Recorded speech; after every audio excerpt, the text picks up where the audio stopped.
it play and call it work.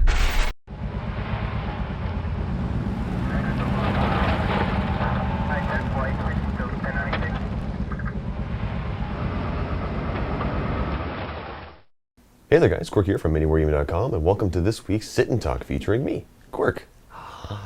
And, well, we're going to go through and read some of the comments you guys have made and answer some of the questions you've given me. Leave your comments for next week. It's going to be for Dave. And so if you have any questions or comments for him, just leave a comment in the comment section below, starting off with Dave so that he knows it's for him, and then your question or comment. And he'll be featured in next week's Sit and Talk. So, without further ado, let's get right into these. Regular Davu, Roger Dave. I don't know how you read your name, man, but Beverly, Beverly? I'm assuming Josh did that. Excuse me for a minute.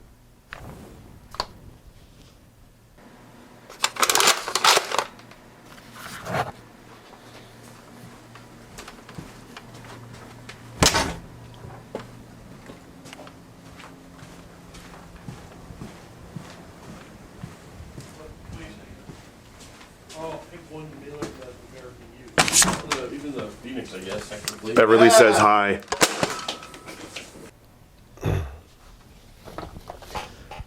Okay. Now then. Quirk. I'm just filling in the Beverlys now. What is your favorite change in Mark III? Also, is Steve committed to playing Machine Hordes on a regular basis? It would be so fun to see more of the staff battling it out. My favorite change to Mark III right now is actually the pre-measuring. That's a huge thing to the game that I didn't think was going to be that much of an impact. It's definitely helping out a lot of people, especially people in the office who haven't gotten a chance to play that much, if at all. It's making it a lot easier for them to just kind of jump in and start playing the game, and it's also showing a lot more of a tactical aspect of the game that not many people really got a chance to experience because they couldn't pre-measure anything. So now when they're able to do it, Steve, for example, wants to know every distance on the board at all times, so he's always got the tape measure going. Cullen has like these plans that he wants to put into play, so he'll actually pre-measure out every little detail to it to make sure it's going to work now. Whereas before it would be a lot of, well, that's pretty risky, so I'm not going to go for it. But because people can pre-measure now, you're actually seeing a lot more, basically a lot more interesting plays, not so much the traditional, I know for a fact I'm going to be able to make this charge, or I'm going to put my Warcaster here so that I can actually measure the control range so that I know how far away it is. Being able to pre-measure is making it a lot more interesting because now you're seeing all these crazy off-the-wall plans and schemes going into play because you don't have to worry about the distances anymore. So definitely enjoying that. As for Steve committed to playing, I'm not sure if he's committed to playing. You'll have to ask him in his Sit and Talk, or you can email him. He does enjoy it. He definitely sounded like he was very happy when he was playing the game, so he might jump into it on a regular basis, or I'll just try and get him a little bit more whenever he's got a day free to play some War Machine.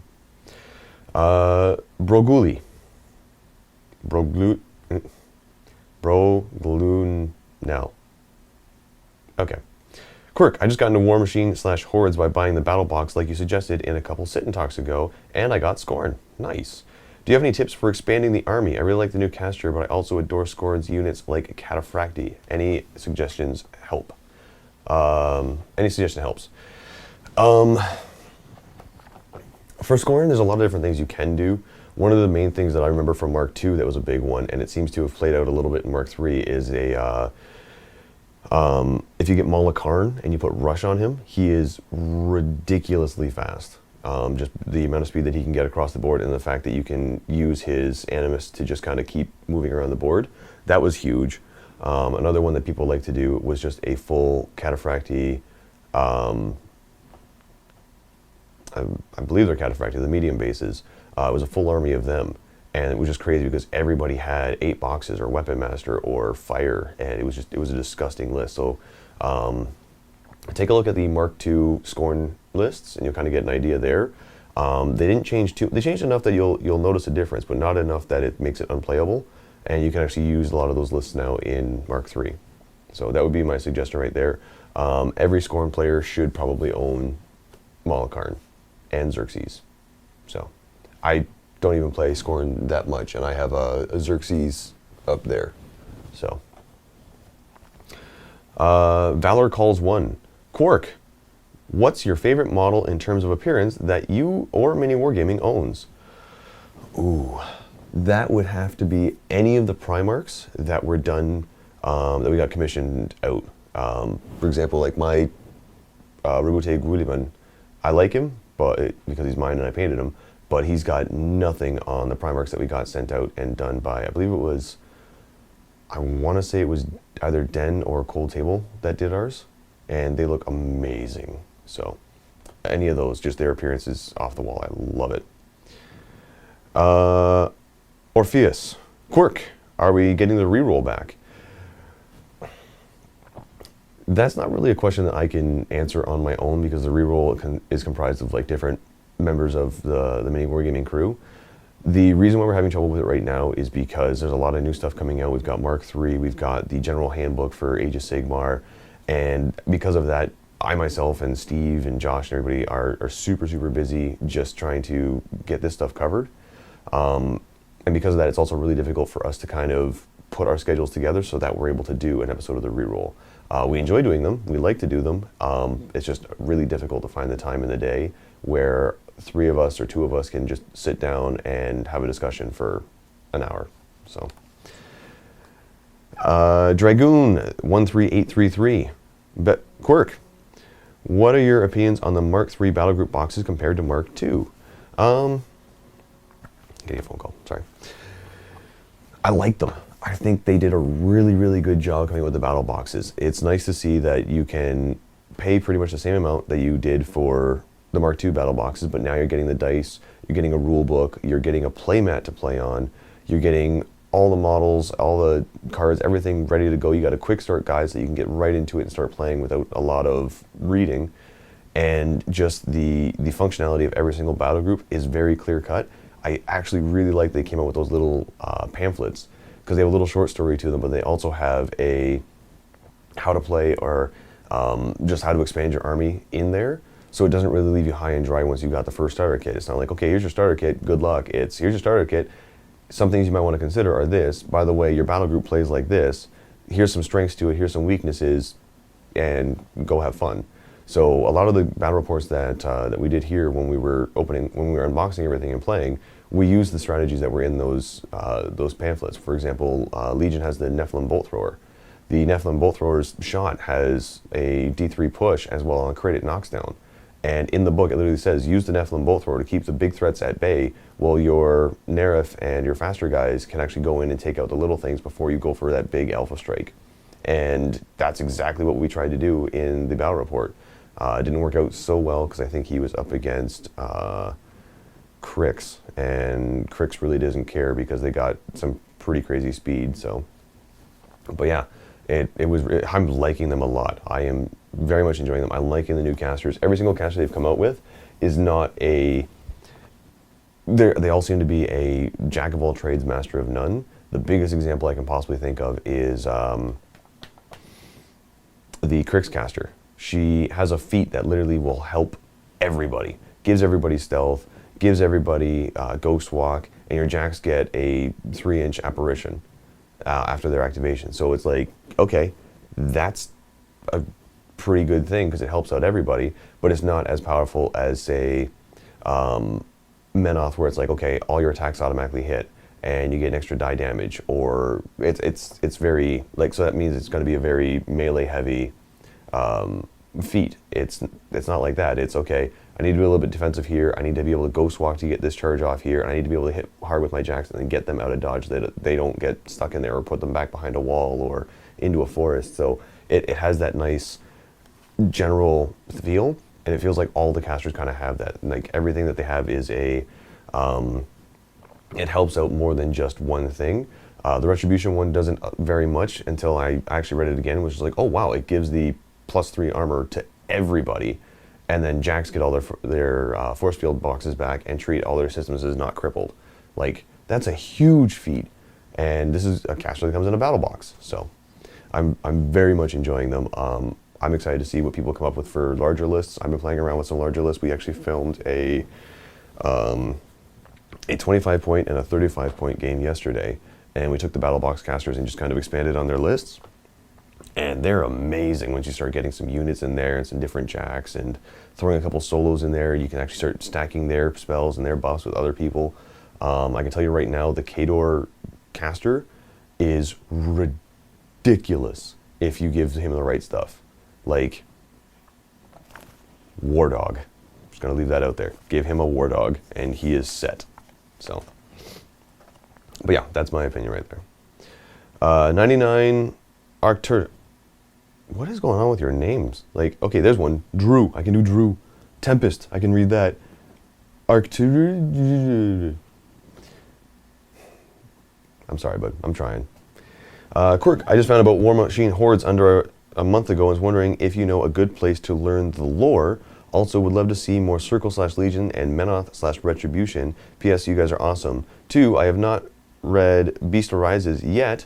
I was wondering if you have and your thoughts. Try not to reveal any big things. I'm going to answer these in reverse order. I haven't read The Beast Arises yet. I kind of want to. I'm slowly working my way through all their books. I've been reading their novellas actually a lot, like the Privateer Press novellas, and really enjoying them. I'm going to feel really awkward right now if that was a 40k book, because I'm thinking of the Circle story.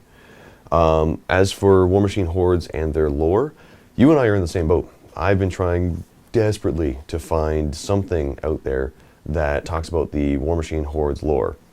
I can't find it. So I actually resorted to getting all the books. And when I say all the books, I mean up there is all the books. All the Mark 1 books, all the Mark 2 books. The Iron Kingdoms book is up there. I've got the little novellas from all the other books. I've got the Unleashed Iron Kingdoms book, as well as all the Mark II War Machine codexes, a couple of the Hordes codexes in there. Yeah, I've been working my way slowly through that just to try and to learn the lore. There's a lot to it. But the weird thing is it's not like 40k where everything's done with great time spans, where you have time where you can throw in little stories here and there, and it leaves it very open for the authors. Everything in there is on a timeline, and it's like, okay, this happened here, and okay, that's cool, whatever. But then you'll be reading later on, and it's just like, at no point, since this is happening here, at no point will you see any of the people involved in this fight anywhere else in any other story, which is something that I've noticed a lot of authors do that. And just the timeline that they have here, even in their novellas, even in their stories, even in their little pamphlets and sheets, and even when they introduce new characters, it's never somebody just right out of nowhere. It's somebody who has some sort of a backstory. Even the Convergence, that whole faction, had previous mention throughout all the lore, and then finally they decided to come out with an army for them. And I'm just like, okay, this is a random new army. I wonder how they're going to introduce it. And I started reading the lore. I was like, oh, they've been established since the beginning. So I was very impressed there. I'm hoping at some point in time they will introduce a Ogre Hordes faction. I think that'd be amazing. So, as for more Circle versus Legion and Menoth versus Retribution, we can do that. We have some Circle, we have some Legion, we have a lot of Menoth, and we have a lot of Retribution. So yeah, we can definitely do that. And I'll see what I can do for you there. Regerwiz, Quirk, when will we see your tabletop Mordheim Warband in action? My Warband in action kind of got taken out and vetoed for doing the Mordheim campaign on the computer. So that's my Mordheim Warband in action. It was difficult to fit my schedule in with everybody else's because I'm also covering War Machine and doing the 40k, the 30k. At the time when we were filming it, we were also covering the X-Wing stuff. So yeah, it's a little difficult for me to find a day and some time there. There was one day that I was actually able to come in and film something, and I had a previous engagement that I had forgotten about, and I actually had to let the guys know that I can't come in and film that day. So that was my like one day to come in and actually film a Mordheim campaign, and I wasn't able to do it. So yeah, I'm kind of upset about that because I like my warband. Power Rangers, man. M. Tempest. Hi, Dave, Beverly, Quirk. Would you want to add Snickrot to your Orcs in the future? Good old stealth orcs, just as planned. To be honest, I haven't really read too much on the special characters for that. The only one that I really know fairly well is Thraka. I might want to. I have to look into all the special characters and see possibly adding somebody in the future. But right now, I'm still trying to wrap my head around orcs as a whole. I know people are watching this like, how do you wrap your head around orcs? They're pretty basic, but when you work with Steve and Matt and Josh and you play orcs, you start to try and figure out a little bit more than just, hey, let's have a fun game. I'm trying to think of something competitive. And right now, the only one that really speaks to me as super competitive was Thraka as a named character because of just his ridiculous formation where you can wog every turn and have a 2-up invuln. So that's the one that speaks to me. But no, I haven't thought about adding Snake Rat, but I'll take a look at him and possibly in the future we might add him. Drew999. Quirk, as we all know, the orcs have some weird rules, especially within their weapon selection. Which of their odd weapons is your favorite? Not necessarily the best, but the most fun for you. Ooh.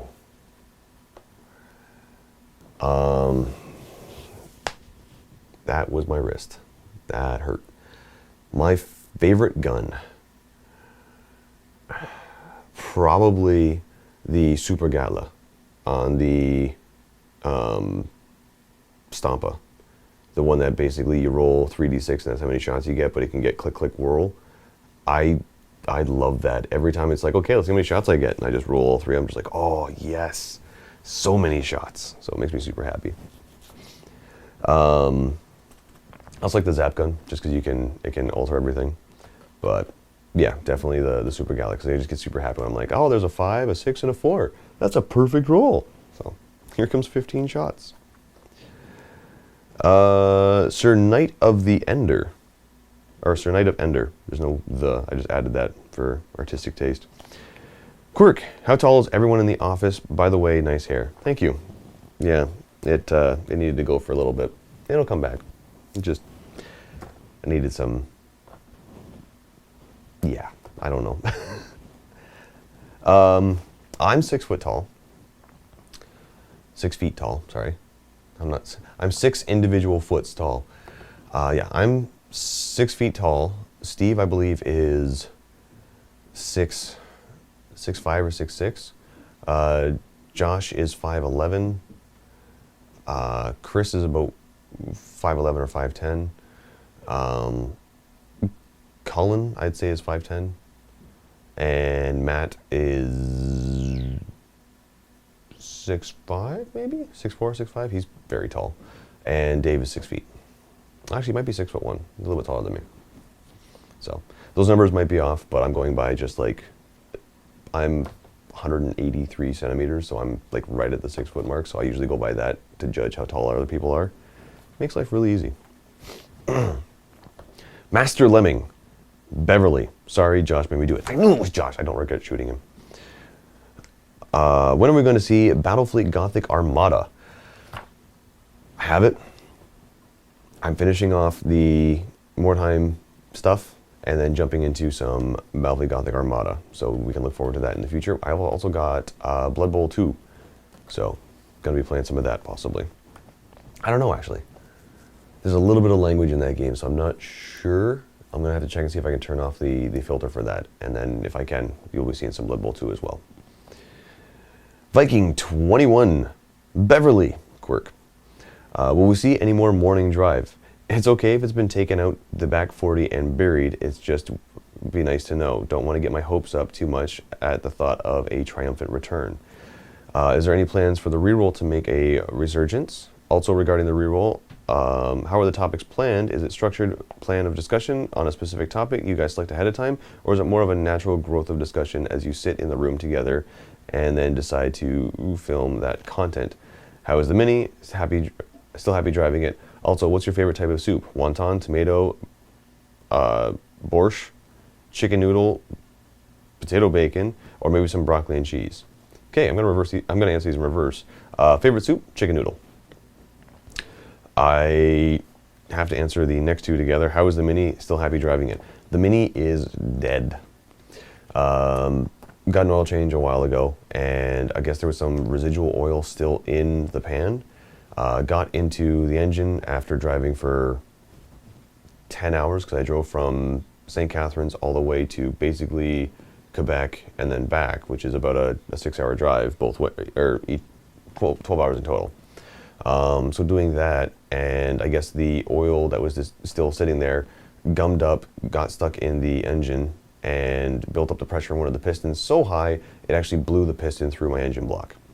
So the Mini's dead. But I got another Mini, so we're good.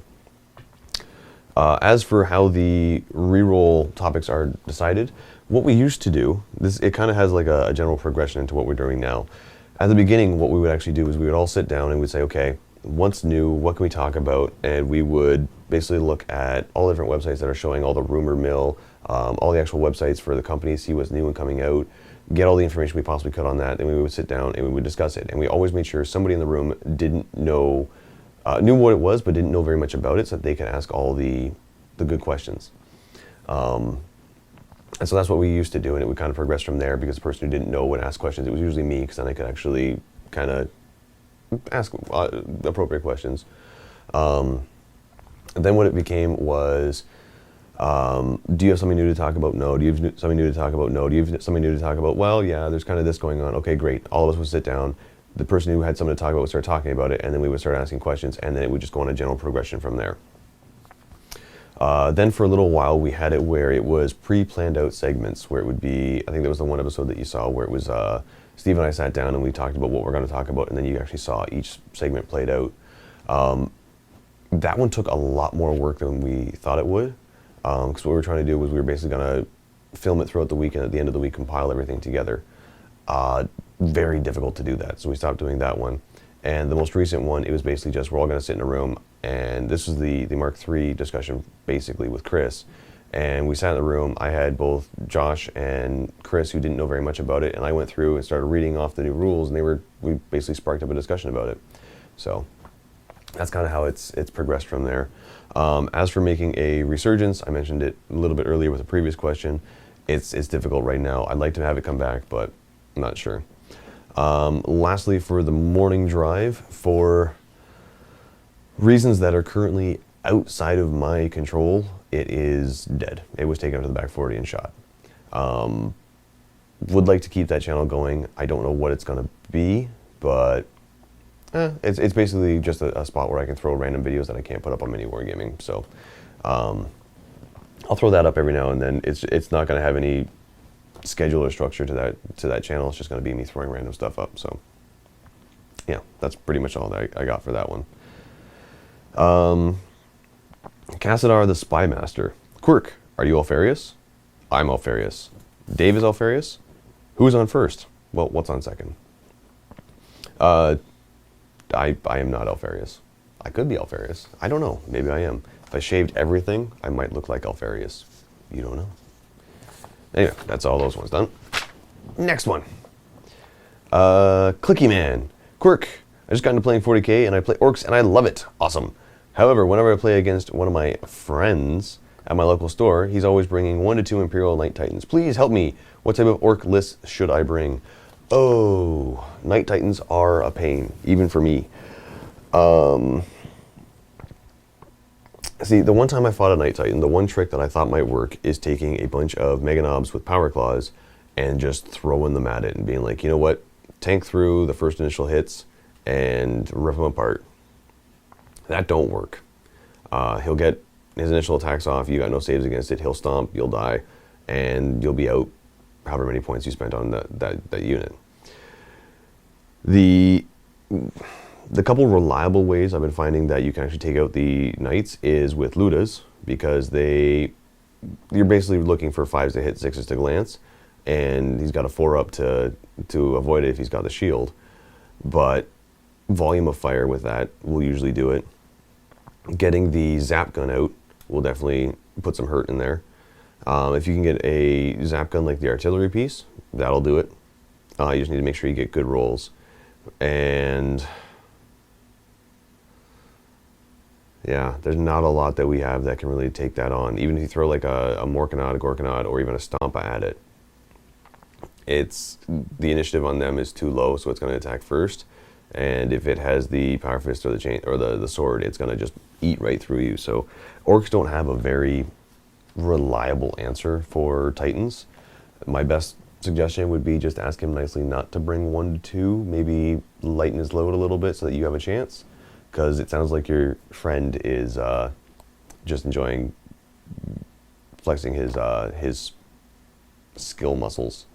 But anyway, Gauge H41. Hey Quirk, listening to the Blade of Fury audiobook from the Black Library, and was wondering if y'all have ever thought about reading some of the favorites of y'all's as an audiobook for sale, or maybe in the vault for Saturday or Sunday to be a filler. And I know I would love it. Also, I know I keep bugging you, but when are you going to complete the Grey Knight army? Also, if there were any faction leader in the Warhammer 40k universe, whether it was Imperial, Xenos, or Heretic, who would you choose and what speciality? Thanks again for all the great content and keep up the great work. Thanks, Gauge H.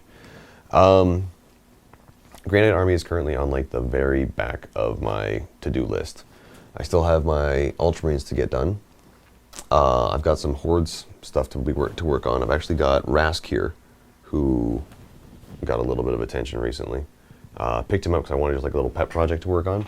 So that's focus on him. Focus on him. There you go. Looks like a Murloc from Warhammer or from World of Warcraft, but you can build a full army of these guys. So I'm gonna have a little army. So yeah, the Grey Knights are kind of on the back burner for that one. If I was a faction leader for any Warhammer 40k universe, whether it was Imperial, Xenos, or Heretic, what would I choose?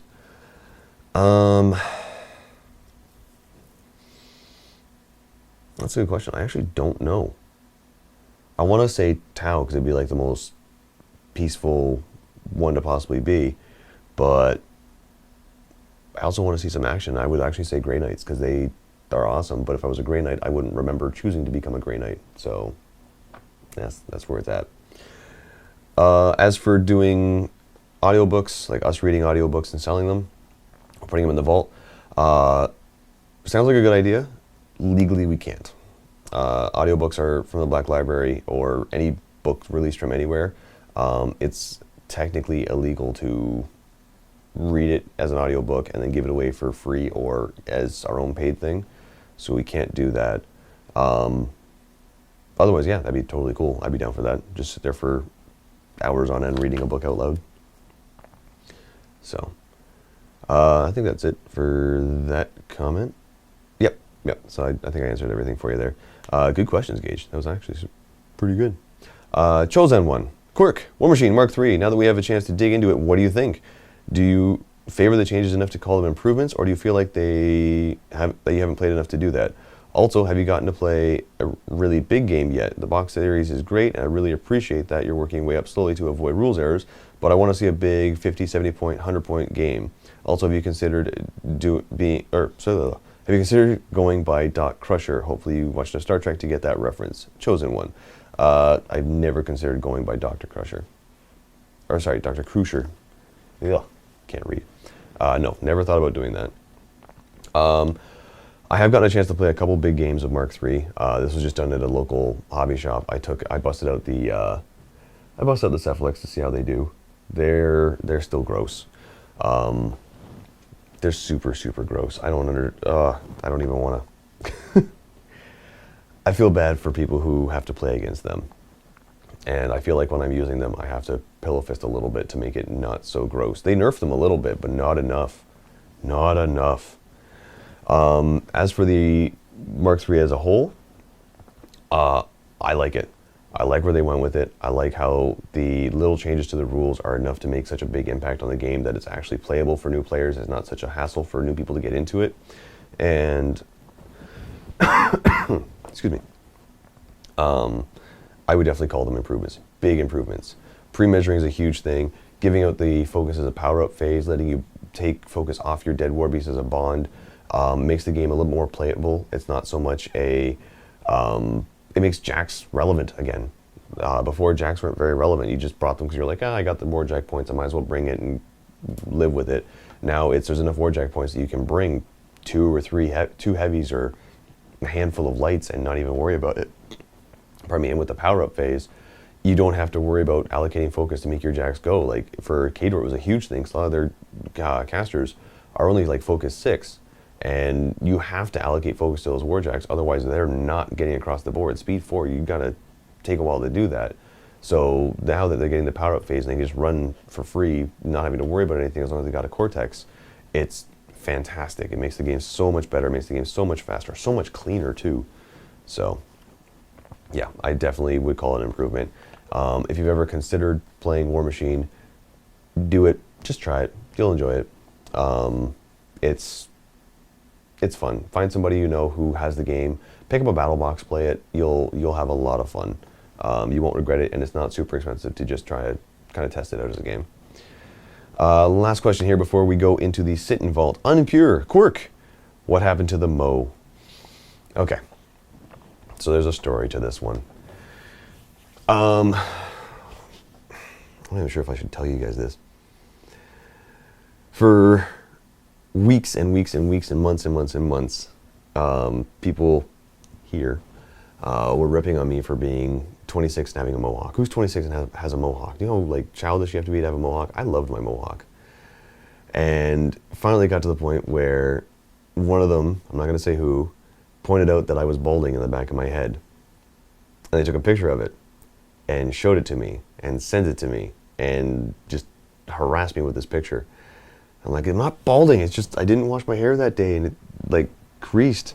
So I went home, I'm feeling the back of my head and I can feel this one, like it's where like my crown is, but I could feel this one spot and I'm like, oh, I am balding.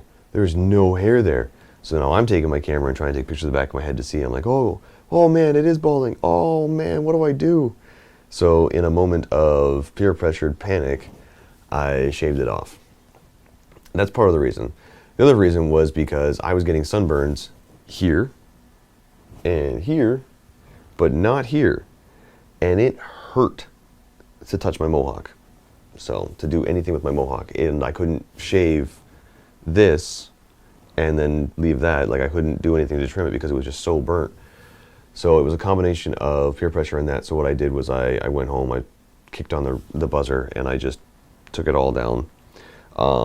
It's also healthy, gives my hair a chance to kind of regrow a little bit. So gonna let my hair grow out, probably maybe an inch or two, and then shave it back into a mohawk. But it's gonna be like this for a little while.